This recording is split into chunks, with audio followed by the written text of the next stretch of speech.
Ini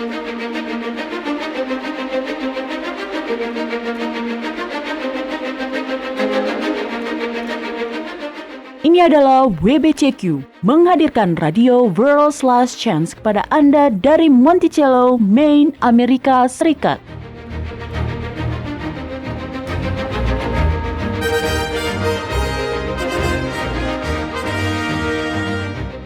Kejahatan brutal, kerusuhan politik, ketidakstabilan keuangan, semuanya mengarah pada sebuah krisis yang akan datang, krisis yang belum pernah terjadi sebelumnya.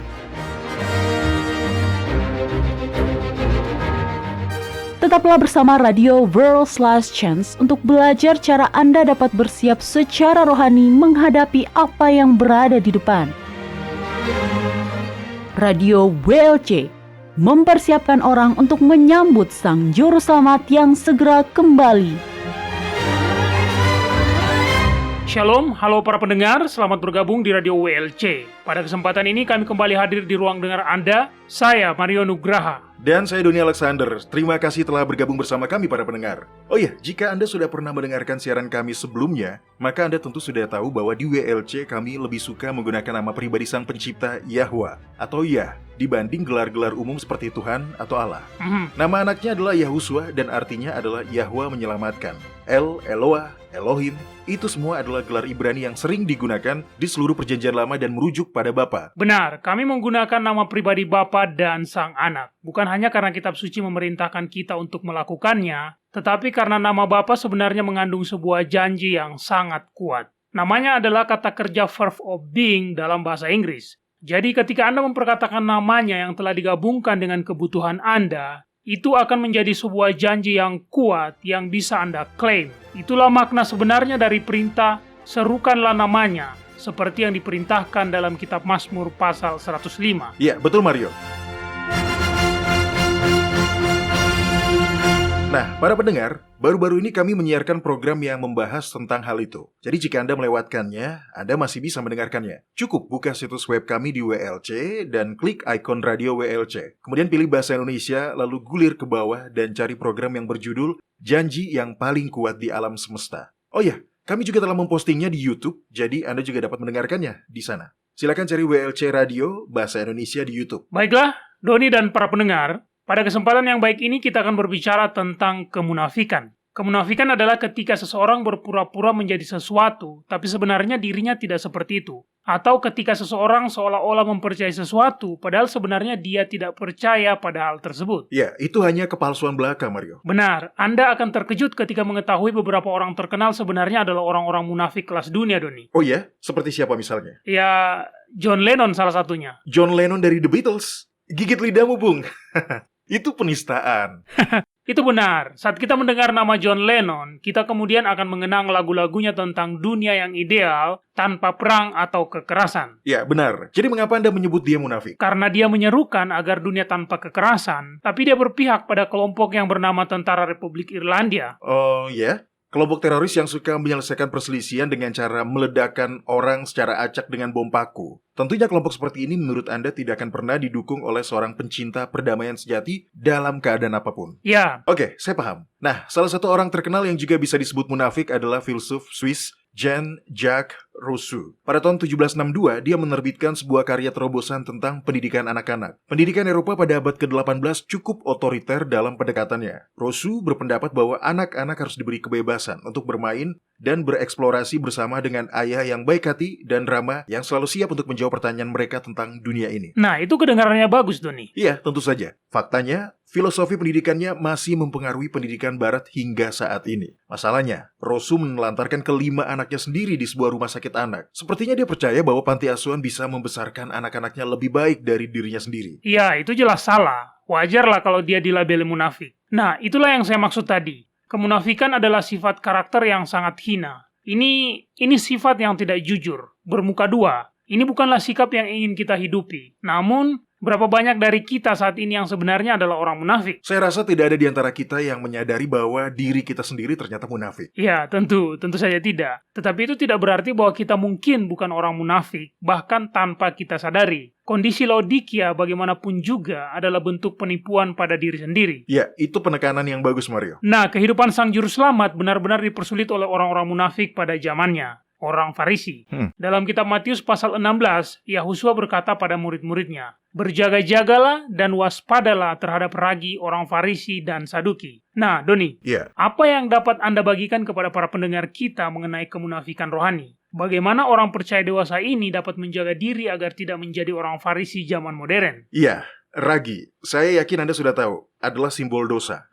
Dalam konteks peringatan Yahusua kepada murid-muridnya yang Anda sampaikan tadi, yang dimaksud bukan hanya dosa fisik, melainkan keyakinan-keyakinan dan praktik-praktik yang salah. Nah, di dalam kitab Galatia pasal 5, Paulus memperingatkan bahwa sedikit ragi sudah akan mengkhamirkan seluruh adonan. Betul. Begitulah cara kerja ragi. Ketika Anda menambahkan sejumput ragi ke dalam segumpal adonan, lalu menaruhnya di tempat yang hangat, maka dalam waktu singkat seluruh adonan akan berubah bentuk. Dan itu terjadi karena efek kerja dari ragi tersebut. Menurut Yahusua, seperti itulah dampak yang akan ditimbulkan oleh ajaran dan sikap orang Farisi pada perjalanan kekristenan Anda. Ajaran mereka akan mengubah praktek-praktek kekristenan Anda menjadi bentuk yang sangat berbeda. Ya, dan tentu saja itu bukanlah perubahan ke arah yang lebih baik. Jadi, adakah hal yang bisa kita lakukan atau ketahui? Adakah hal yang harus kita pahami agar kita tidak tersedot ke dalam pusaran paham Farisi munafik yang membenarkan diri sendiri ini, Doni? Ada. Namun sebelum kita membahasnya, saya menghimbau kepada para pendengar untuk mendengarkan pembahasan ini dengan hati dan pikiran yang terbuka. Berada dalam kondisi seperti orang-orang Laodikia, berarti kita berada dalam kondisi di mana kita buta dengan kondisi diri kita sendiri. Jadi tolong, jangan berasumsi bahwa poin yang kami bahas di sini tidak berlaku bagi Anda. Sebaliknya, mintalah roh Yahwa untuk menunjukkan kepada Anda dalam situasi bagaimana kondisi ini berlaku untuk Anda. Ya, itu baik. Kita perlu menerima dengan iman bahwa nasihat dari sang saksi sejati kepada orang-orang Laodikia juga berlaku bagi kita. Dan dengan iman, kita perlu meminta minyak untuk melumasi mata kita agar kita dapat melihat. Salah satu ciri yang sangat umum di antara orang-orang Farisi adalah teknik jual nama. Nah, mereka bangga dengan koneksi yang mereka miliki dengan orang-orang yang mereka pandang sebagai orang benar atau orang yang lebih unggul secara rohani. Para pemimpin gereja.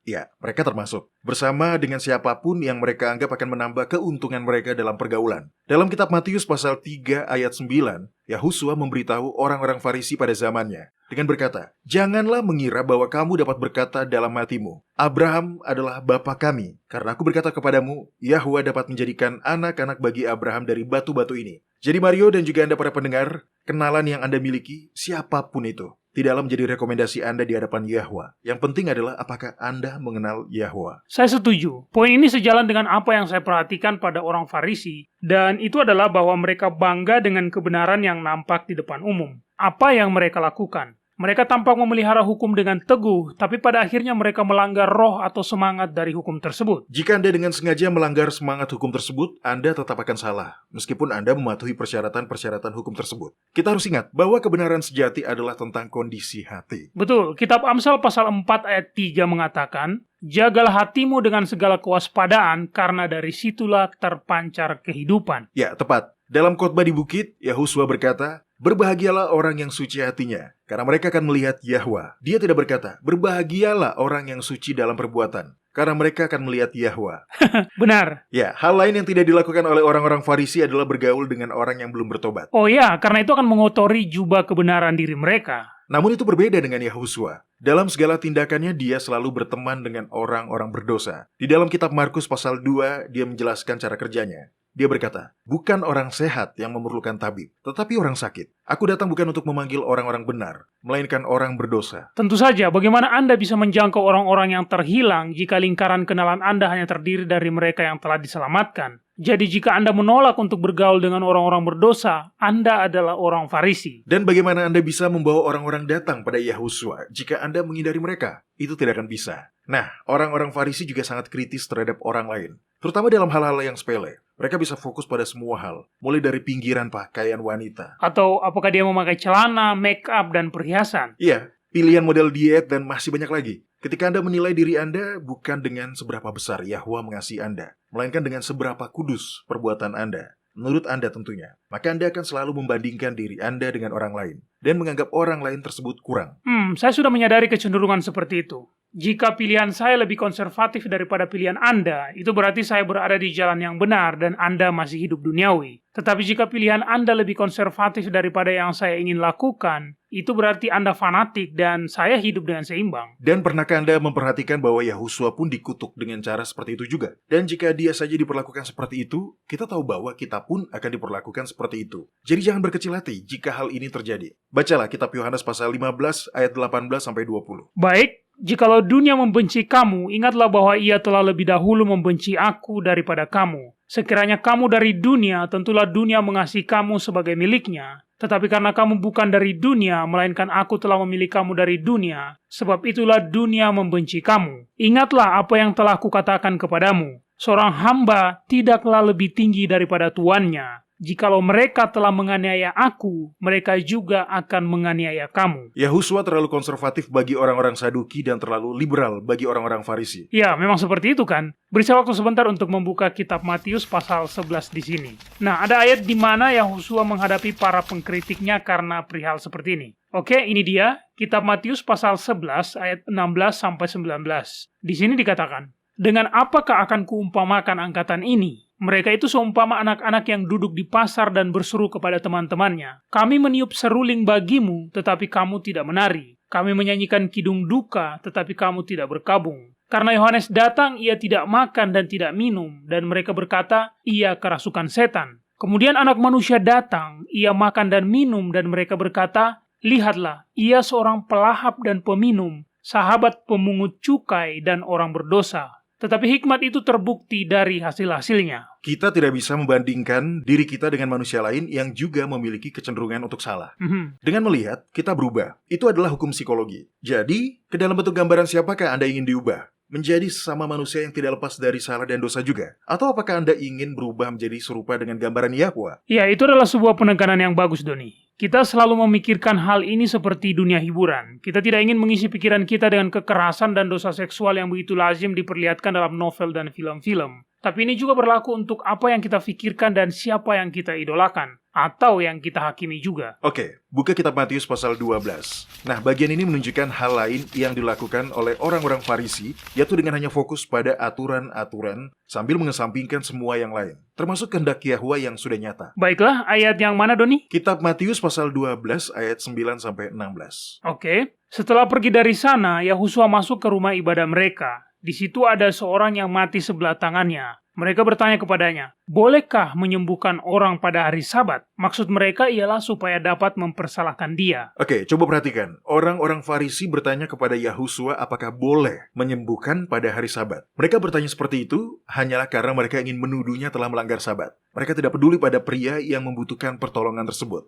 Mereka fokus untuk mencari ruang di mana mereka bisa mencela sang juru selamat sebagai pelanggar hukum. Oke, silakan dilanjutkan Mario. Mari kita lihat apa jawaban Yahusua. Dan dia berkata kepada mereka, jikalau seorang di antara kamu mempunyai seekor domba dan domba itu terjatuh ke dalam lubang pada hari Sabat, tidakkah ia akan menangkapnya dan mengeluarkannya? Bukankah manusia jauh lebih berharga daripada domba? Karena itu, boleh berbuat baik pada hari Sabat. Nah, itulah inti dari semua masalah ini. Seperti itulah semangat hukum tersebut. Diperbolehkan berbuat baik pada hari Sabat. Oke, apa yang terjadi selanjutnya, Mario? Lalu katanya kepada orang itu, ulurkanlah tanganmu. Dan ia mengulurkannya, maka pulihlah tangannya itu, dan menjadi sehat seperti tangannya yang lain. Lalu keluarlah orang-orang Farisi itu dan bersekongkol untuk membunuh dia. Tetapi Yahusua mengetahui maksud mereka, lalu menyingkir dari sana. Banyak orang mengikuti dia dan dia menyembuhkan mereka semuanya. Ia dengan keras melarang mereka memberitahukan siapa dia. Orang-orang Farisi akan selalu fokus pada aturan-aturan. Sekalipun dengan melakukan itu, mereka melanggar semangat hukum tersebut. Berfokus pada aturan akan membuat mereka dapat meyakinkan diri mereka sendiri bahwa mereka lebih unggul dibandingkan dengan orang lain.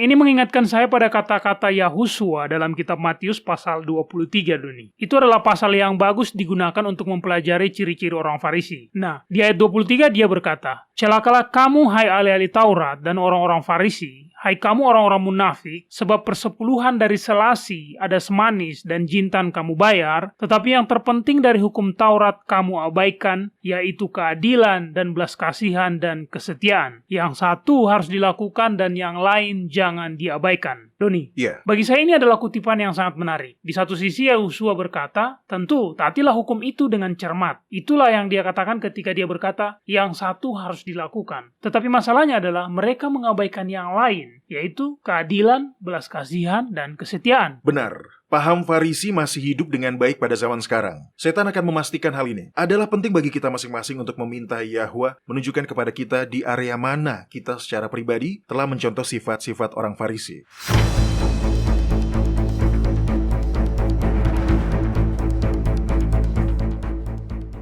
Anda mendengarkan radio World's Last Chance di WBCQ yang mengudara pada gelombang 31 meter di frekuensi 9330 kHz.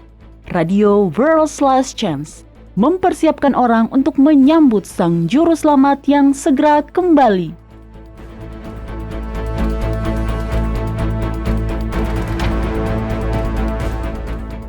Sesaat sebelum kematiannya, Sang Juru Selamat menubuatkan bahwa semua orang yang mengikuti kebenaran akan dianiaya karena iman mereka.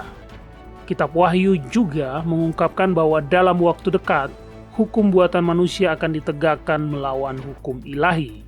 Kitab Roma pasal 13 adalah satu bagian dari kitab suci yang akan digunakan di masa depan untuk memaksa orang-orang Kristen mematuhi hukum-hukum manusia yang berlawanan dengan hukum ilahi.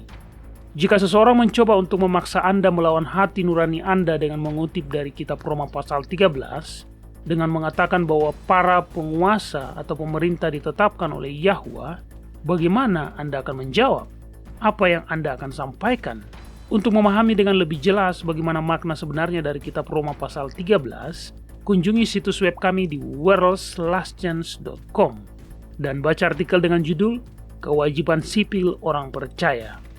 Sekali lagi, carilah dan baca artikel dengan judul Kewajiban Sipil Orang Percaya di worldslastchance.com. World's Last Chance telah membuat lebih dari 1.500 video dokumenter dalam lebih dari 30 bahasa. Kunjungi situs kami di worldslastchance.com atau nonton videonya pada channel WLC di YouTube. Video-video dokumenter baru tentang berbagai topik penting terus dirilis sepanjang waktu. Mulailah menontonnya dan pelajarilah kebenaran selama Anda masih memiliki kesempatan di worldslastchance.com.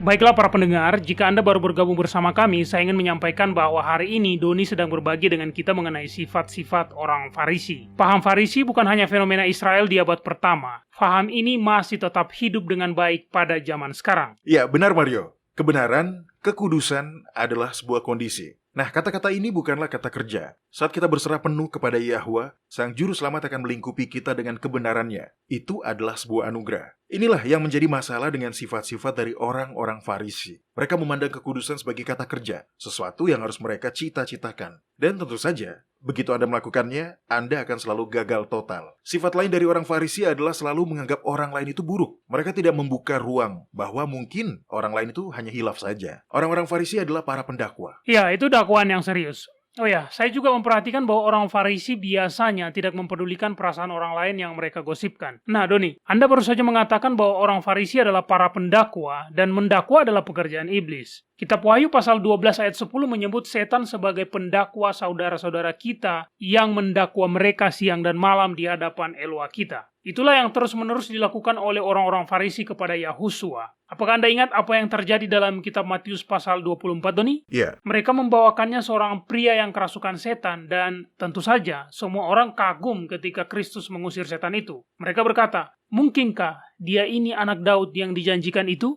Atau dengan kata lain mereka berkata, apakah dia adalah Mesias? Tapi coba perhatikan respon orang-orang Farisi di ayat 24. Di situ tertulis, tetapi ketika orang Farisi mendengarnya, mereka berkata, dengan Beelzebul penghulu setan, ia mengusir setan. Nah, Doni dan para pendengar, yang mereka bicarakan ini adalah Mesias itu sendiri, seorang manusia yang sempurna. Jika orang Farisi sendiri dapat mengkritik anak domba Yahwa yang tidak bercela, Anda tahu, orang Farisi zaman modern pun akan melakukan hal yang sama lagi kepadanya, melalui diri orang-orang kudusnya. Iya, betul Mario. Kita perlu ingat bahwa berbicara buruk tentang orang lain sama dengan bersatu bersama iblis, mendakwa saudara-saudara kita. Nah, berbicara tentang kata-kata, orang Farisi akan berusaha menjatuhkan orang melalui kata-katanya. Mereka terus-menerus melakukan itu kepada Kristus. Mereka memasang jebakan sehingga jika Kristus menjawab dengan cara tertentu, maka mereka akan mendakwanya di depan orang-orang sebagai pelanggar hukum Musa. Iya, tetapi jika dia menjawab dengan cara yang berbeda, mereka dapat mendakwanya sebagai seorang revolusioner di depan orang-orang Romawi. Mereka mencoba memanipulasi kata-katanya supaya Kristus tidak bisa menang. Itulah yang dilakukan orang Farisi. Orang Farisi juga mudah tersinggung.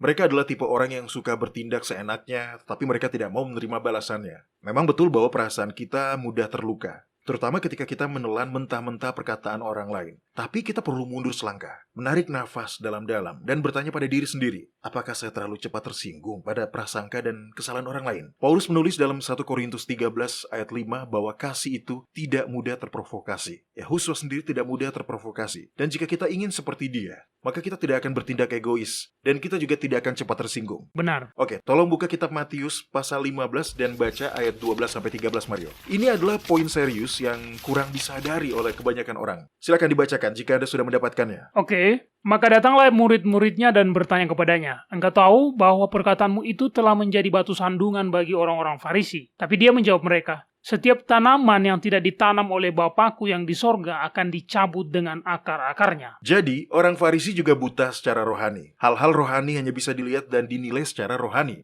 Dan orang Farisi tidak memiliki kemampuan untuk menilai dan melihat hal-hal yang bersifat rohani. Iya, mereka banyak berkata-kata, tapi mereka tidak melakukan apa yang mereka katakan itu. Hal ini mengingatkan saya pada hal lain yang dikatakan Yahusua dalam kitab Matius pasal 23. Itu ada di ayat 27. Dia berkata, celakalah kamu, hai ahli-ahli Taurat dan orang-orang Farisi, hai kamu orang-orang munafik, sebab kamu sama seperti kuburan yang dilabur putih, yang sebelah luarnya memang bersih tampaknya, tetapi yang sebelah dalamnya penuh tulang belulang dan pelbagai jenis kotoran. Orang Farisi berpenampilan dengan baik. Mereka bisa terlihat seperti seorang Kristen. Mereka bisa berpakaian, berjalan, berbicara, dan makan seperti orang Kristen. Tapi apa yang keluar dari mulut mereka akan mengungkapkan apa yang sebenarnya ada di dalam hati mereka. Dan jika yang keluar dari mulut hanyalah kritikan pada orang lain, kata-kata kasar tanpa belas kasih, maka Anda bisa tahu bahwa Anda sedang berhadapan dengan seorang Farisi. Baiklah, tolong buka kitab Matius pasal 15. Cukup lama waktu yang diperlukan oleh para murid untuk sadar dan berhenti memandang orang-orang Farisi sebagai orang-orang yang lebih unggul secara rohani. Dan peringatan yang Yahusua sudah sampaikan kepada mereka juga berlaku pada kita karena jumlah orang Farisi pada zaman sekarang sama banyaknya pada zaman Kristus. Dan kita juga kesulitan untuk mengenali mereka. Oke, apakah Anda sudah mendapatkannya, Mario?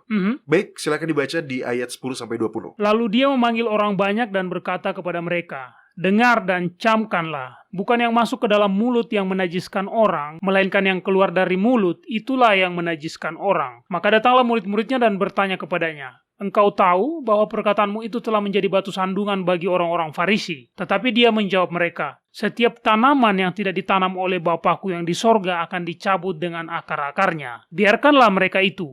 Mereka orang buta yang menuntun orang buta. Jika orang buta menuntun orang buta, pasti keduanya jatuh ke dalam lubang. Lalu Petrus berkata kepadanya, jelaskanlah perumpamaan itu kepada kami. Jawab Yahusua, kamu pun masih belum dapat memahaminya. Tidak tahukah kamu bahwa segala sesuatu yang masuk ke dalam mulut turun ke dalam perut lalu dibuang di jamban? Tetapi apa yang keluar dari mulut berasal dari hati dan itulah yang menajiskan orang. Karena dari hati timbul segala pikiran jahat, pembunuhan, perzinahan, percabulan, pencurian, sumpah palsu dan hujat. Itulah yang menajiskan orang. Tetapi makan dengan tangan yang tidak dibasuh tidak menajiskan orang. Lihat, para murid baru saja didakwa oleh orang-orang Farisi karena mereka makan dengan tidak mencuci tangan terlebih dahulu. Orang Farisi memperhatikan sampai detail yang paling kecil dari tradisi mereka dan mereka mendakwa murid-murid Yahusua sebagai para pelanggar hukum karena mereka telah melanggar tradisi buatan manusia. Seperti itulah kebiasaan orang-orang Farisi. Mereka dengan cepat melakukan atau membela tradisi-tradisi buatan manusia. Tetapi ketika sampai pada urusan menaati firman Yahwa, mereka memberikan banyak alasan mengapa hukum itu sudah dihapuskan dan tidak lagi mengikat. Iya, mereka merasa tidak nyaman jika mereka harus menaati hukum tersebut. Ya, benar Mario. Ketaatan selalu diikuti sebuah salib, dan mereka tidak ingin memikul salib itu. Iya, Anda tahu, itu adalah aspek dari budaya Farisi yang tidak pernah benar-benar dikaitkan secara praktis dengan orang Kristen pada zaman sekarang, tetapi itu sangat cocok. Orang Farisi mementingkan kenyamanan. Oleh karena itu mereka akan lebih mementingkan tradisi dengan cara memutar kebenaran yang ada di dalam firman Yahwa. Tradisi adalah sesuatu yang sudah sangat nyaman kita lakukan. Orang-orang Farisi memilih tradisi karena itulah yang mereka pahami dan yang nyaman mereka lakukan. Tradisi adalah sebuah batu sandungan besar bagi banyak orang. Orang-orang lebih memilih meyakini sesuatu yang menyatukan mereka. Karena itu mereka tidak suka pada kebenaran yang akan membuat mereka terpisah. Nah, kita bisa melihat fenomena ini terjadi di mana-mana pada zaman sekarang. Sebagian besar orang Kristen mempertahankan dengan kuat perayaan hari-hari berhala. Karena itu menyenangkan. Itu adalah waktu di mana mereka berkumpul bersama keluarga. Dan mereka mengabaikan total hari-hari raya Yahwa. Dan menjadi sangat mirip dengan orang-orang Yahudi. Bukan hanya itu, Doni. Kebanyakan orang Kristen merayakan hari Minggu karena itu sudah menjadi tradisi. Bukan karena Yahusua dibangkitkan pada hari itu. Karena dia memang tidak pernah dibangkitkan di hari Minggu. Mereka merayakannya karena itulah yang selalu mereka lakukan. Dan karena pada kalender modern kita hari itu berada di akhir pekan, maka hari itu pun menjadi pilihan yang tepat. Sama halnya dengan orang-orang Yahudi dan orang-orang Protestan yang beribadah pada hari Sabtu. Hari Sabtu bukan sabat Alkitabiah, tetapi karena hari Sabtu juga sudah menjadi akhir pekan. Itu nyaman. Jadi begitulah, sama seperti orang Farisi di zaman Kristus, mereka lebih menghargai tradisi mereka dibandingkan dengan firman Yahwa. Ya, benar. Karena itu Mario dan para pendengar, kita perlu menanyakan pada diri kita sendiri beberapa pertanyaan yang sangat tajam. Dan di sini saya pun bertanya pada diri saya sendiri. Pertanyaannya adalah, apakah saya bersedia untuk membuang setiap doktrin dan praktik-praktik, setiap tradisi terlepas dari seberapa populernya itu? Apakah saya bersedia mengesampingkan setiap kepercayaan yang tidak sesuai dengan kitab suci? Apakah saya bersedia untuk keluar dari kesalahan dan berdiri sendiri, meskipun tidak ada orang lain yang saya kenal yang melakukan hal yang sama? Apakah saya bersedia mengikuti kebenaran apapun juga resikonya? Ya, demi usaha-usaha pribadi mereka, untuk mempersiapkan diri mereka untuk kehidupan kekal, orang-orang Farisi berpegang teguh pada tradisi-tradisi yang populer ini. Tapi Mario dan para pendengar, bukan itu yang menyelamatkan Anda. Baiklah, tolong buka kitab Markus pasal 7 ayat 5-9. Ini adalah kisah yang dicatat Markus mengenai peristiwa yang sudah kita baca sebelumnya di kitab Matius pasal 15. Ada beberapa detail tambahan di sana yang menurut saya penting. Kitab Markus pasal 7 ayat 5-9, silakan dibacakan Mario. Baik, karena itu orang-orang Farisi dan ahli-ahli Taurat itu bertanya kepadanya, "Mengapa murid-muridmu tidak hidup menurut adat istiadat nenek moyang kita, tetapi makan dengan tangan najis?" Jawabnya kepada mereka, "Benarlah nubuat Yesaya tentang kamu, hai orang-orang munafik, sebab ada tertulis, bangsa ini memuliakan aku dengan bibirnya, padahal hatinya jauh daripadaku. Percuma mereka beribadah kepadaku, sedangkan ajaran yang mereka ajarkan ialah perintah manusia. Perintah Yahwa kamu abaikan untuk berpegang pada adat istiadat manusia." Dia berkata pula kepada mereka, "Sungguh pandai kamu mengesampingkan perintah Yahwa supaya kamu dapat memelihara adat istiadatmu sendiri." Inilah keyakinan orang Farisi yang paling buruk. Dan keyakinan seperti ini ada di semua denominasi Kristen umum pada zaman sekarang. Saya sedikit tidak setuju dengan apa yang Anda katakan ini, Doni. Keyakinan seperti itu bukan hanya di antara orang-orang Kristen umum atau yang duniawi. Sifat buruk dari paham Farisi juga muncul bahkan di antara orang-orang Kristen yang paling konservatif. Bahkan sebenarnya, hal ini lebih lazim terjadi di kalangan kelompok konservatif ketimbang yang liberal. Orang-orang Farisi bahkan menghakimi orang-orang beriman yang taat karena orang-orang beriman yang taat ini tidak mau mengikuti standar penentuan hari-hari raya kaum Farisi. Saya sudah melihat hal ini terjadi. Misalnya ketika ambil contoh Sabat Lunar. Ini adalah sebuah kebenaran baru dan kita semua masih terus belajar. Nah, di sini, di WLC, kami meyakini hari-hari Sabat dihitung dari waktu konjungsi. Namun ada beberapa orang percaya yang sangat tulus yang menghitungnya mulai dari bulan sabit pertama yang terlihat. Dan ada pula yang meyakini bahwa itu dihitung dari bulan purnama. Nah sekarang, saya pribadi meyakini bahwa mereka salah. Tapi intinya adalah, apakah Anda meremehkan orang-orang yang memiliki pemahaman yang berbeda tentang bagaimana hari Sabat dan hari-hari raya tahunan dihitung? Apakah Anda memandang rendah orang-orang yang mengamatinya dengan cara yang berbeda dari Anda? Ya, itu benar sekali. Sangat mudah untuk menggelengkan kepala tanda heran melihat begitu mudahnya orang-orang Israel tertipu dengan menganggap bahwa orang-orang Farisi itu begitu saleh. Namun, semangat orang-orang Farisi masih tetap hidup dan bertahan di dalam diri semua orang-orang percaya pada zaman sekarang. Benar, itu bisa sangat halus, sehingga itulah yang menjadikannya bagian yang sangat sulit dikenali pada saat ini. Iya, cukup menarik Anda menggunakan perbedaan dalam pemeliharaan dan penghitungan hari Sabat sebagai contoh. Karena itu juga yang dilakukan oleh orang-orang Farisi kepada Kristus, Mario. Anda ingat, pada waktu Yahusua peristiwa menyembuhkan orang yang terlahir buta. Mhm. Peristiwa ini juga menyinggung orang Farisi. Kitab Yohanes pasal 9 ayat 16 mengatakan, "Maka kata sebagian orang-orang Farisi itu, orang ini tidak datang dari Yahwa, sebab ia tidak memelihara hari Sabat." Sebagian pula berkata, "Bagaimanakah seorang berdosa dapat membuat mujizat yang demikian?" Maka timbullah pertentangan di antara mereka. Nah, di sini kita bisa melihat cara penalaran orang-orang Farisi. Mereka berkata, "Karena Anda tidak memelihara hari Sabat seperti cara saya, itu berarti Anda tidak berasal dari Yahwa." Sungguh egois itu nih. Ya, tentu saja. Dan begitulah orang-orang Farisi itu. Oke, poin selanjutnya adalah bahwa orang-orang Farisi itu menghina orang-orang yang tidak setuju dengan cara mereka mengartikan kitab suci. Mereka akan mengejek dan mencemooh semua orang yang tidak memandang sesuatu sama seperti mereka. Kita bisa melihat ini dalam kisah yang sama mengenai orang yang lahir buta tersebut. Oke, agar lebih jelas, Mario tolong buka kitab Yohanes pasal 9 dan bacakan dari ayat 24. Lalu mereka memanggil sekali lagi orang yang tadinya buta itu dan berkata kepadanya, "Katakanlah kebenaran di hadapan Yahwa. Kami tahu bahwa orang itu orang berdosa." Jawabnya, "Apakah orang itu orang berdosa? Aku tidak tahu. Tapi satu hal aku tahu, yaitu bahwa aku tadinya buta dan sekarang dapat melihat. Jikalau orang itu tidak datang dari Yahwa, ia tidak dapat berbuat apa-apa." Jawab mereka, "Engkau ini lahir sama sekali dalam dosa dan engkau hendak mengajari kami." Lalu mereka mengusir dia keluar. Secara nyata, semangat atau roh paham Farisi adalah pembinasa jiwa, bukan pemenang jiwa. Dengan bantuan Roh Kudus, kita perlu menyelidiki hati kita. Apakah kita secara aktif berusaha memenangkan jiwa? Atau apakah kita menyesatkan orang dengan sikap kita yang menghakimi dan tanpa belas kasih? Apakah kita menghidupi dan membagikan pesan Injil yang utuh? Seorang Farisi sebenarnya dapat menyerong lebih banyak kebenaran dibanding dengan seorang ateis. Mario, tolong baca kitab Matius pasal 23 ayat 13. Baik, kitab Matius pasal 23 ayat 13 mengatakan, "Celakalah kamu, hai ahli-ahli Taurat dan orang-orang Farisi, hai kamu orang-orang munafik, karena kamu menutup pintu-pintu kerajaan sorga di depan orang, sebab kamu sendiri tidak masuk dan kamu merintangi mereka yang berusaha untuk masuk." Ini serius, dan kita perlu, sekali lagi, dengan seksama menyelidiki hati kita dan meminta Yahwa untuk menunjukkan kepada kita bagian mana lagi dalam kehidupan kita yang masih harus kita pasrahkan kepadanya.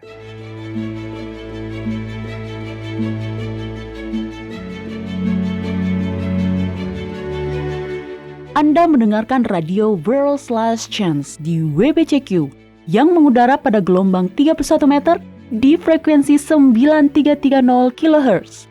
Radio World's Last Chance mempersiapkan orang untuk menyambut Sang Juru Selamat yang segera kembali.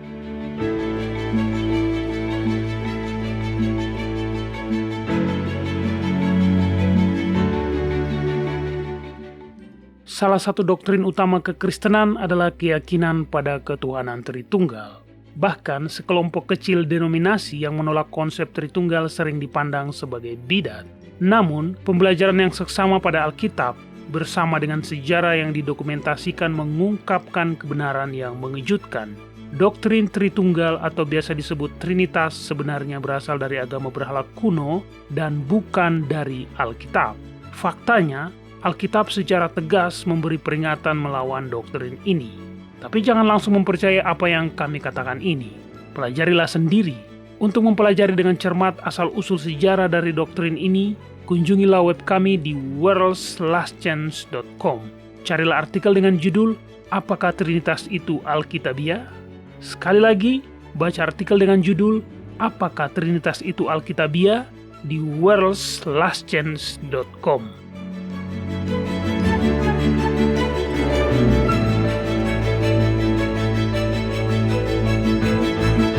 Jika Anda sudah berkomitmen untuk beribadah kepada Yahwa pada hari Sabat kudusnya yang ditentukan dengan kalender lunisolarnya yang ditetapkan pada masa penciptaan, World's Last Chance memiliki aplikasi yang dapat Anda gunakan baik di komputer maupun di smartphone Anda.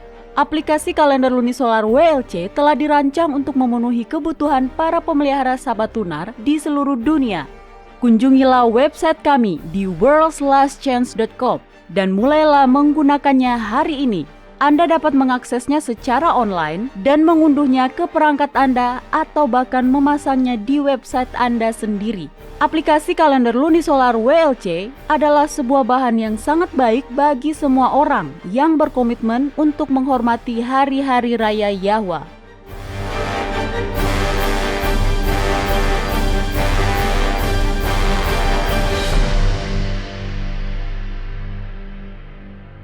Waktunya segmen surat harian kita. Maggie Donnelly dari Dundalk, Irlandia punya pertanyaan untuk kita, Doni. Mario, tahukah Anda bahwa Irlandia adalah tempat berdirinya salah satu mercusuar tertua di dunia? Hah? Benarkah? Iya, Spanyol memiliki mercusuar tertua yang beroperasi di dunia. Dan Irlandia memiliki mercusuar tertua kedua. Dibangun pada tahun 1172 dan masih digunakan pada saat ini. Wah, Anda benar-benar harus menulis buku yang berjudul Fakta-Fakta yang sama sekali tidak berguna dan menarik dari ayah.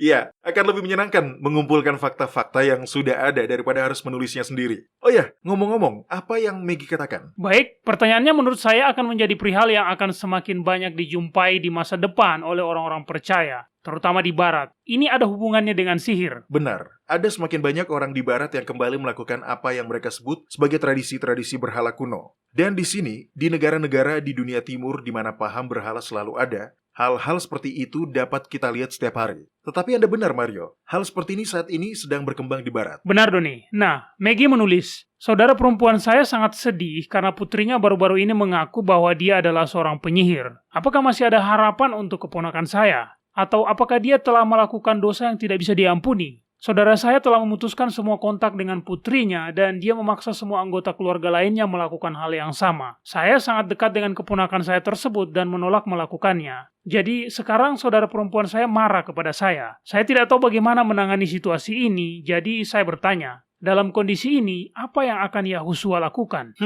Kedengarannya emosi orang-orang sudah seperti air yang mendidih. Baiklah. Izinkan saya langsung mengatakan bahwa saya setuju dengan sikap Anda, Maggie. Karena Anda tidak memutuskan kontak dengan keponakan Anda. Coba renungkan, apa kekuatan terkuat di alam semesta? Kasih Yahwa. Ya, benar. Dan jika Anda menjauhkan diri dari orang yang Anda coba tarik kepada Yahwa, Anda tidak akan pernah berhasil.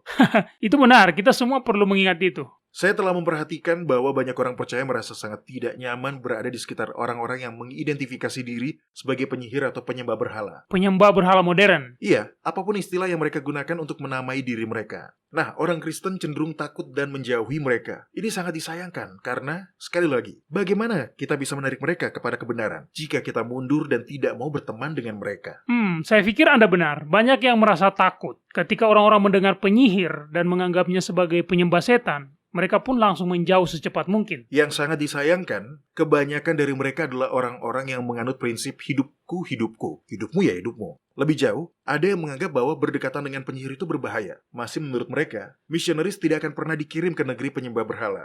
Mario dan para pendengar, setan adalah musuh yang sudah dikalahkan. Anda tidak perlu takut dengan musuh yang sudah dikalahkan. Selain itu, sejumlah pakar Alkitab membuat sebuah argumen linguistik yang masuk akal dengan mengatakan bahwa kata asli dari penyihir sebenarnya merujuk pada kata tukang racun dan sama sekali berbeda dengan anggapan kita pada penyihir. Tukang racun? Seseorang yang memberikan obat untuk meracuni orang lain? Iya, jauh di masa lalu, racun adalah cara yang populer dan efektif untuk membunuh seseorang. Menarik. Jadi kembali ke pertanyaan Maggie, apa yang akan dilakukan Yahusua dalam situasi seperti ini? Yahusua akan senang. Sesederhana dan sedalam itu, dalam kitab Lukas pasal 8 ayat 2, kita mengetahui bahwa Yahusua telah mengusir 7 roh jahat dari Maria Magdalena. Itu berarti dia tidak menjauhkan Maria Magdalena dari hidupnya. Dia tidak menarik diri darinya. Dia tidak meninggalkannya. Dia membantunya. Iya, saya bisa melihatnya. Kita tahu dari kitab Lukas pasal 7 ayat 34 dan kitab Matius pasal 11 ayat 19, dari kata-kata Kristus sendiri bahwa musuh-musuhnya seringkali mencela dia, justru karena dia menjadi sahabat orang-orang berdosa. Jadi, apa yang harus dilakukan Maggie? Hal yang sama yang akan dilakukan Yahusua adalah berbicara dengannya. Bertanya padanya dengan pertanyaan yang sopan dan menarik. Mendengarkan ceritanya saat dia berbicara dengan Anda. Undanglah dia ke rumah Anda untuk makan. Terimalah undangannya ketika dia mengundang Anda ke rumahnya. Bertemanlah dengan dia. Itu tidak berarti bahwa keponakannya sudah tidak akan selamat. Jangan biarkan rasa takut menjauhkan Anda dari seseorang yang sedang ditarik oleh Yahusua. Benar, karena jika Anda melakukannya, setan akan menang. Hal yang harus selalu kita ingat adalah bahwa orang-orang berdosa tertarik kepada Sang Juru Selamat karena dia memperlakukan mereka dengan baik dan sopan. Dia adalah teman mereka. Jadi mereka adalah temannya. Dia mengasihi mereka. Kasih itu menarik. Penolakan itu akan menolak juga. Selalu. Ya, selalu seperti itu. Jika Anda ingin menarik seseorang kepada Yahwa, Anda akan menarik mereka dengan kasih, karena begitulah cara Yahusua melakukannya. Dan inilah satu-satunya cara yang akan berhasil, ya kan? Iya, benar Mario. Baiklah, pertanyaan berikutnya dari Sanju di Tongi, Bangladesh. Dia berkata, Mario dan Doni yang terkasih, berdasarkan pengalaman Anda, menurut Anda, dosa apa yang paling perlu diperhatikan oleh orang-orang Kristen yang hidup di akhir zaman? Itu pertanyaan yang bagus, Doni. Ya, benar Mario. Nah, saya mau mengatakan bahwa secara kategoris, dosa yang harus paling diwaspadai oleh umat Kristiani adalah dosa-dosa pikiran. Seperti apa? Porno? Sepertinya kecanduan pornografi terus meningkat. Internet telah menyediakannya dengan mudah. Ya, porno pasti termasuk dalam kategori dosa pikiran itu. Namun, ada hal lain yang bahkan lebih berbahaya. Dan itu adalah penipuan pada diri sendiri. Apakah Anda menipu diri sendiri? Saya masih belum mengerti, Doni. Penipuan diri bisa dilakukan sesederhana menolak mempertimbangkan ide-ide baru yang bertentangan dengan apa yang sudah Anda yakini. Ini terjadi ketika seseorang bersikeras bahwa mereka sudah memiliki semua kebenaran dan tidak ada yang salah lagi pada keyakinan mereka. Iya, saya sudah pernah berhadapan dengan orang yang memiliki sifat seperti itu sebelumnya. Mereka marah kepada Anda dan bahkan tidak mau mempertimbangkan kemungkinan bahwa mereka telah melakukan kesalahan. Mereka langsung menolaknya tanpa mempelajarinya. Meskipun demikian, penipuan pada diri sendiri dapat dilakukan dengan halus seperti memutarbalikan ayat-ayat Alkitab agar sesuai dengan maksud yang kita inginkan. Permainan pikiran halus yang kita mainkan untuk membenarkan tindakan yang ingin kita lakukan bisa sangat sulit untuk disadari. Tetapi kita perlu menyadari hal ini. Ada begitu banyak orang yang mendasarkan keyakinan mereka pada rasa nyaman. Tapi kita tidak boleh menganalisa keyakinan-keyakinan kita dengan cara seperti itu. Saya tidak pernah berpikir seperti itu sebelumnya, tapi Anda benar, Doni. Baiklah, tolong bacakan kitab Matius pasal 16 ayat 24 untuk kita, Mario. Di sini Yahusua menjelaskan realitas pengalaman kekristenan yang cenderung kita abaikan. Tetapi jika kita mau benar-benar hidup sesuai dengan kehendak Yahwa dalam kehidupan kita, maka hal ini adalah kenyataan yang harus kita hadapi. Baik, di sini dikatakan, lalu Yahusua berkata kepada murid-muridnya, setiap orang yang mau mengikut aku, ia harus menyangkal dirinya, memikul salibnya, dan mengikut aku. Jika Anda benar-benar mengikuti Kristus, maka Anda akan memikul salib juga. Salib ketaatan. Itulah maksud perkataannya ketika Yahusua berkata, ia harus menyangkal dirinya. Jika Anda tidak menyangkal diri setiap hari, jika Anda tidak memikul salib ketaatan itu, maka Anda perlu bertanya pada diri sendiri, apa yang kurang dalam perjalanan kekristenan Anda? Oke, itu akan menjadi pertanyaan saya berikutnya, Doni. Bagaimana kita bisa benar-benar tahu apakah kita sudah hidup sesuai dengan kehendak Yahwa, dan bagaimana kita bisa tahu jika kita sebenarnya sedang menipu diri kita sendiri? Ada 3 pertanyaan yang kita masing-masing perlu tanyakan kepada diri kita sendiri. Pertama, apakah saya percaya bahwa Alkitab adalah firman Yahwa, dan apakah saya hidup dari setiap firman yang keluar dari mulut Yahwa? Atau apakah saya melihatnya sebagai sejenis metafora rohani, dan saya dapat memilah-milah mana yang cocok dengan saya? Jika Anda menjawabnya dengan jujur, itu akan sangat menusuk, ya kan? Iya, dan pertanyaan kedua juga akan seperti itu. Tanyakan pada diri Anda, jika saya percaya bahwa Alkitab adalah firman Yahwa, apakah saya benar-benar menjalani hidup saya sesuai dengan ajarannya? Apakah saya mematuhinya semaksimal mungkin sesuai dengan pemahaman saya dan dengan segenap kemampuan saya dalam kekuatan yang diberikan Yahusua kepada saya? Dan terakhir, tanyakan pada diri Anda, jika saya tidak seperti itu, mengapa? Nah, sebagai penutup, tolong buka kitab Wahyu pasal 3 ayat 17-19. Ya, ini pesan untuk orang-orang Laodikia, gereja akhir zaman. Di sini dikatakan, karena engkau berkata, aku kaya dan aku telah memperkayakan diriku dan aku tidak kekurangan apa-apa, dan karena engkau tidak tahu bahwa engkau melarat dan malang, miskin, buta, dan telanjang, maka aku menasihatkan engkau supaya engkau membeli daripadaku emas yang telah dimurnikan dalam api, agar engkau menjadi kaya dan juga pakaian putih, supaya engkau memakainya, agar jangan kelihatan ketelanjanganmu yang memalukan, dan lagi minyak untuk melumas matamu, supaya engkau dapat melihat. Barang siapa kukasihi, ia kutegur dan kuhajar. Sebab itu, relakanlah hatimu dan bertobatlah. Masih ada harapan dalam Yahusua, bahkan bagi mereka yang sedang menipu dirinya sendiri. Dengar Mario dan para pendengar, jika Anda sedang tertipu, Anda tidak akan mengetahuinya. Anda tidak bisa, Anda sedang tertipu. Tetapi hal yang bisa Anda lakukan adalah berdoa dan berkata, firman-Mu mengatakan bahwa aku buta dan tertipu. Aku tidak bisa melihatnya.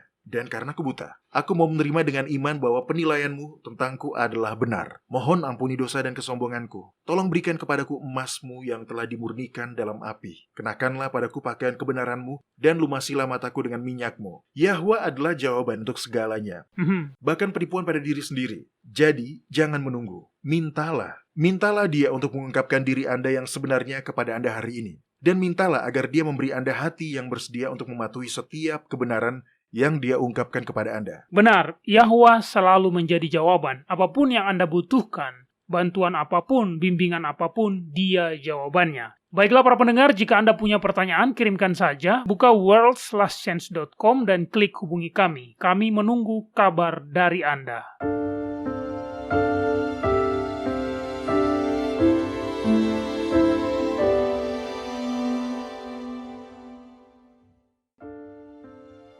Anda menyukai apa yang Anda dengar? Kunjungi situs kami di worldslastchance.com untuk mendengarkan episode-episode lain dari program radio kami. Radio World's Last Chance mempersiapkan orang untuk menyambut Sang Juru Selamat yang segera kembali.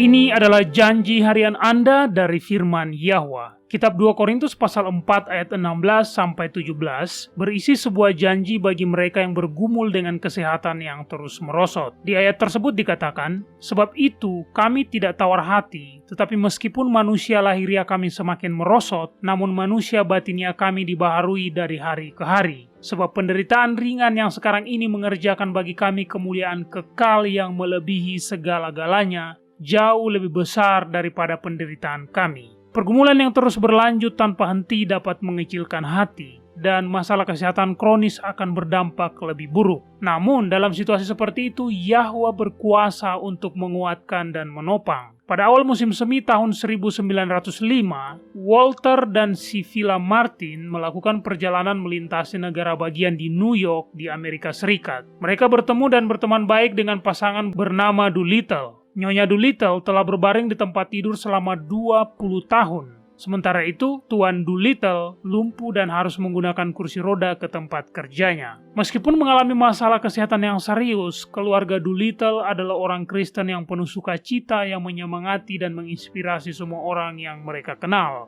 Suatu hari ketika keluarga Martin sedang mengunjungi teman baru mereka itu, Dr. Martin menanyakan rahasia dari raut wajah mereka yang selalu cerah dan penuh senyum. Nyonya Doolittle menjawab dengan singkat, "Dia memperhatikan burung pipit, dan saya tahu dia juga memperhatikanku." Dokter dan Nyonya Martin sangat terinspirasi oleh iman besar yang tersirat dalam perkataan singkat tersebut. Nyonya Martin pulang ke rumah dan dengan sepenuh hati dia menulis dan membuat puisi yang berbunyi, "Mengapa rasaku lemah? Mengapa khawatir membayangi? Mengapa hatiku susah dan gundah gulana? Yahusualah bagianku, dia sobat yang setia. Dia peliharakan burung, dan ku tahu dia juga peliharaku. Ku nyanyi bahagia, ku bernyanyi karena ku bebas. Dia peliharakan burung, dan ku tahu dia juga peliharaku."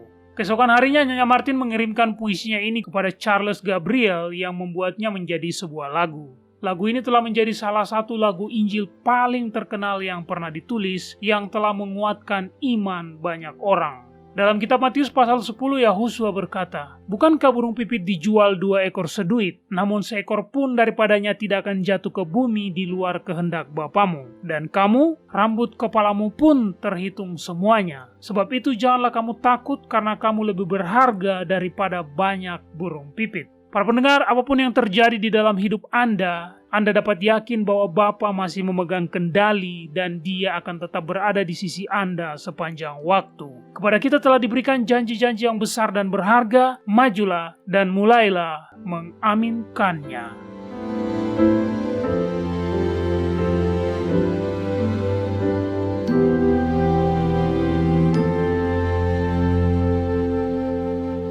World's Last Chance berdedikasi untuk mempersiapkan orang menyambut Sang Juru Selamat yang segera kembali.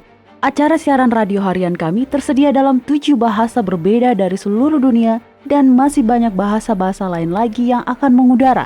Video-video dan artikel-artikel kami telah diterjemahkan ke dalam lebih dari 30 bahasa berbeda. Dan kami tidak hanya fokus pada salah satu poin pengajaran. Kami bersedia untuk bekerja sama dengan surga untuk membawa semua kebenaran ke dunia. Artikel-artikel dan video-video kami mencakup berbagai topik-topik penting pada pertumbuhan dan pembangunan dari perjalanan kekristenan.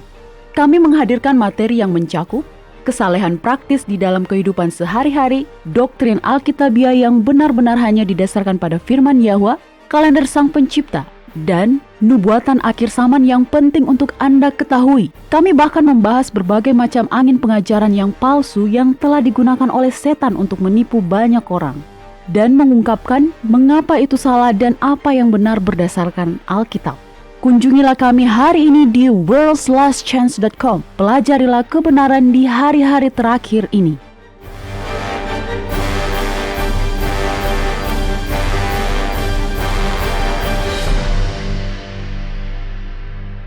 Saat kecil, saat saya masih dalam masa pertumbuhan, saya harus mengakui bahwa saya selalu berpikir bahwa orang Israel pada zaman Kristus itu saya harus jujur, menurut saya mereka agak bodoh. Bagaimana bisa mereka begitu menghormati orang-orang Farisi? Tidak bisakah mereka melihat kemunafikan orang-orang Farisi itu? Tapi seperti yang Anda sudah jelaskan pada kami hari ini, Doni, Anda telah menempatkannya dalam konteks modern dan itu membuatnya menjadi semakin lebih sulit untuk dikenali. Ya, terutama pada diri kita sendiri. Tapi kita harus menilai dan menyelidiki hati kita. Seorang Farisi mengabaikan tanggung jawab keluarganya atas nama agama. Itu munafik. Orang Farisi mudah tersinggung. Orang Farisi tidak menghargai ibadah sejati dan pujian yang tulus. Hal-hal tersebut akan membosankan bagi mereka. Dia lebih suka membaca buku atau menonton film atau bahkan tidur. Orang Farisi berfokus pada penampilan luar dan menyamakan penampilan luar dengan kekudusan. Seorang Farisi menaruh kepercayaannya pada perbuatannya sendiri, bukan pada Sang Juru Selamat. Ya, orang-orang Farisi mengajarkan hukum Yahwa, tetapi mereka tidak menjalankannya. Ya, benar Mario. Seperti apa yang sudah Anda katakan sebelumnya, orang Farisi pandai berbicara tetapi tidak mau menjalani kehidupan yang saleh. Dan bahkan dalam mengajarkan hukum, seorang Farisi akan menafsirkan kitab suci dengan cara yang dangkal tanpa benar-benar memahaminya dan tanpa pencerahan Roh Kudus. Kitab 2 Timotius pasal 2 ayat 15 memiliki beberapa petunjuk penting bagi kita. Mario, tolong dibuka dan bacakan untuk kita. Kitab 2 Timotius pasal 2 ayat 15. Ya, benar. Baiklah, di sini dikatakan, usahakanlah supaya engkau layak di hadapan Yahwa sebagai seorang pekerja yang tidak usah malu, yang berterus terang memberitakan perkataan kebenaran itu. Inilah tugas yang harus kita kerjakan pada saat ini. Kita harus menyelidiki hati kita dengan tekun. Kita harus mempelajari kitab suci dan dengan teliti menafsirkannya dengan benar. Tidak hanya demi kenyamanan.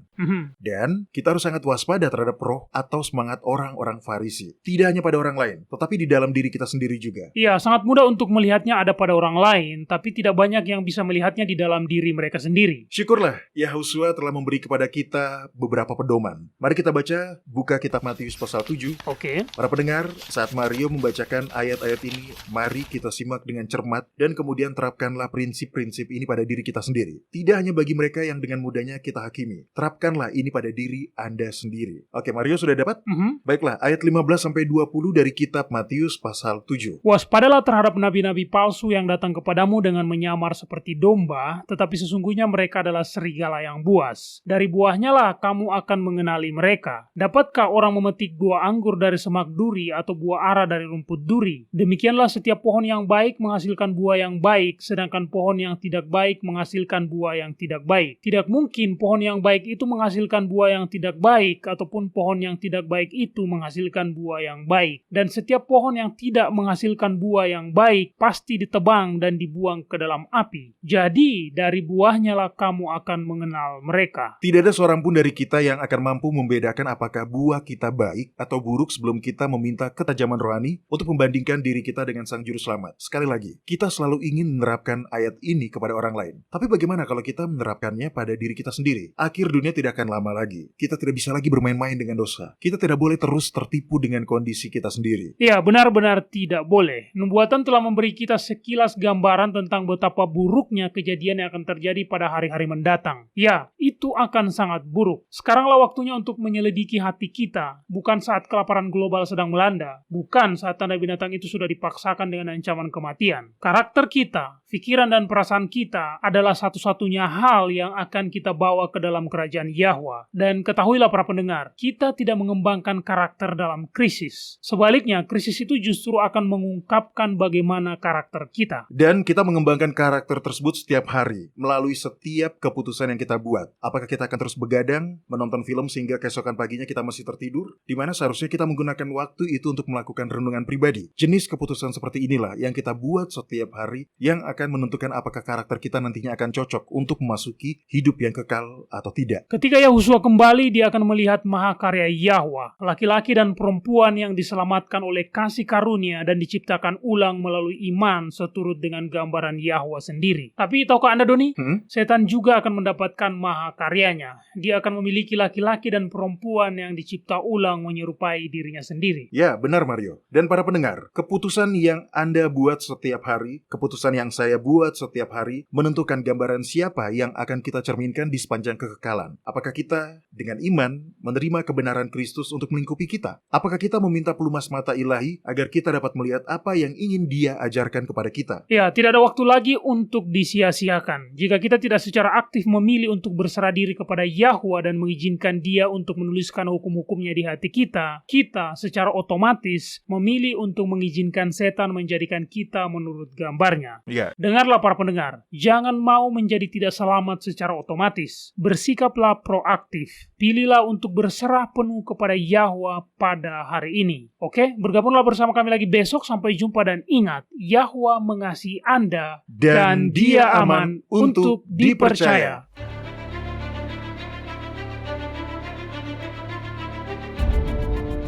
Terima kasih telah mendengarkan episode ini di Radio WLC. Kita hidup di masa-masa yang sangat serius. Dunia sedang berada di ambang bencana. Peristiwa-peristiwa bencana akan segera terjadi yang akan menutup zaman ini dan mengantarkan zaman berikutnya. Dalam belas kasihannya yang besar, Yahwa telah mengungkapkan tentang masa depan melalui nubuatan. Kitab Wahyu pasal 8 menubuatkan serangkaian peristiwa, masing-masing lebih parah dari yang sebelumnya, yang akan menghancurkan bumi. Persediaan makanan di bumi akan habis. Kelaparan dan penyakit sampar yang menyertainya akan terjadi. Persediaan air bersih bumi juga akan terpengaruh. Kitab Wahyu pasal 9 mengungkapkan bahwa setan akan menyamar sebagai makhluk luar angkasa. Teror dan kehancuran dari apa yang disebut invasi alien ini akan membuat orang-orang sangat membutuhkan keamanan dengan cara apapun. Kebebasan untuk hidup dan beribadah sesuai keyakinan di dalam hati akan menjadi tinggal kenangan. Banyak nyawa akan hilang selama rangkaian peristiwa ini, dan ketika tanda binatang itu dipaksakan, akan ada yang menjadi martir. Setiap peristiwa akan mendatangkan krisis baru berikutnya, sebagai sebuah panggilan belas kasihan yang terakhir untuk bertobat, karena Yahwa menghendaki supaya jangan ada yang binasa, melainkan supaya semua orang berbalik dan bertobat. Segera setelah kejadian yang dijelaskan dalam kitab Wahyu pasal 8 dan 9 telah terjadi, 7 tula terakhir akan dicurahkan. Malapetaka-malapetaka ini belum pernah terjadi sebelumnya dalam sejarah manusia. Dalam artian yang sangat nyata, peristiwa ini akan mengosongkan bumi.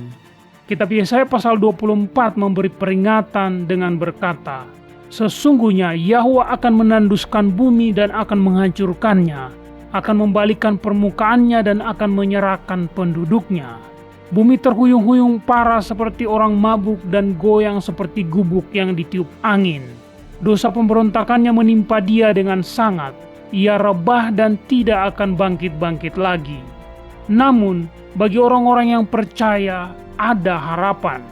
Saat mengisahkan tentang akhir zaman, Yahusua berkata dalam kitab Lukas pasal 21 ayat 28, apabila semuanya itu mulai terjadi, bangkitlah dan angkatlah mukamu, sebab penyelamatanmu sudah dekat. Ya, akhir zaman akan traumatis. Memang akan seperti itu. Yahwa ingin menyelamatkan sebanyak mungkin orang, sehingga dia mengizinkan peristiwa puncak yang terakhir ini untuk membangunkan jiwa-jiwa. Berita Injil Kerajaan Yahwa menyatakan bahwa melampaui peristiwa-peristiwa traumatis yang akan datang, kebahagiaan abadi sedang menanti semua orang yang menerima anugerah keselamatan dari Yahwa. Ketika Yahusua kembali, semua orang yang telah mati dalam iman pada jasa Sang Juru Selamat akan dihidupkan kembali pada kebangkitan pertama. Yahusua kemudian akan mengokohkan kerajaan Yahwa di bumi. Dia dan orang-orang yang telah ditebus akan memerintah bersama di bumi selama 1000 tahun pertama dari kekekalan itu. Yohanes melihat langit yang baru dan bumi yang baru, karena langit yang pertama dan bumi yang pertama itu telah berlalu. Jika Anda ingin bergabung dengan orang-orang yang telah ditebus dari segala zaman dan menjalani kehidupan yang sesuai dengan kehendak Yahwa, buatlah keputusan. Terimalah keselamatan hari ini. Anda tidak harus membuat diri Anda siap terlebih dahulu. Bahkan sebenarnya Anda tidak bisa. Saya juga tidak. Tidak ada yang bisa. Datanglah kepadanya apa adanya Anda. Jangan menunggu sampai Anda berhenti berbuat dosa. Anda tidak akan menjadi lebih baik dengan usaha Anda sendiri. Terimalah undangan Yahwa untuk menjadi anggota kerajaannya di bumi baru yang kekal. Ketika Anda menerima undangan berharga ini, Yahwa akan memberi Anda hati yang baru. Dalam kitab Yehezkiel pasal 36 ayat 26, dia menyatakan, kamu akan kuberikan hati yang baru dan roh yang baru di dalam batinmu, dan aku akan menjauhkan dari tubuhmu hati yang keras, dan kuberikan kepadamu hati yang taat. Menerima hadiah yang tak ternilai ini adalah satu-satunya cara untuk bergabung dengan kerajaannya. Datanglah pada Yahwa apa adanya Anda. Dia menunggu dengan tangan terbuka lebar untuk menyambut semua orang yang datang kepadanya.